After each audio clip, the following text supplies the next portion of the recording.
as a retoucher, you need skills that are being done by professional retouchers in order to get the same level of clients. My name is Pratik Naik, and I am a professional commercial and editorial retoucher. I've been teaching and retouching for almost 10 years.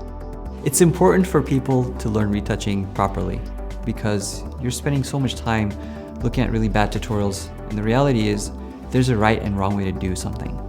And this tutorial will show you exactly what that is. We explored the most popular genres that photographers usually shoot. Typically that's men's, lifestyle, portraits, and commercial headshots. And then after that, we dove in and focused on beauty work. We broke down each section into subsections so that at any point in time, you can go back and look at anything you're unfamiliar with and revisit these items in detail, whether it's dodge and burn, healing cloning, whether it's raw processing, or just creating a vision. It's all there for you.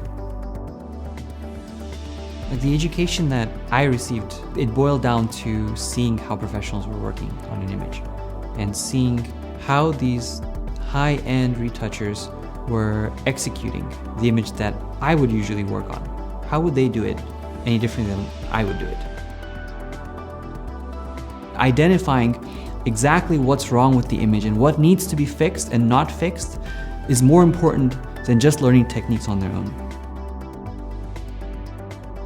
This tutorial is effectively about crafting your vision and then learning the tools and techniques to achieve that vision in the simplest way possible.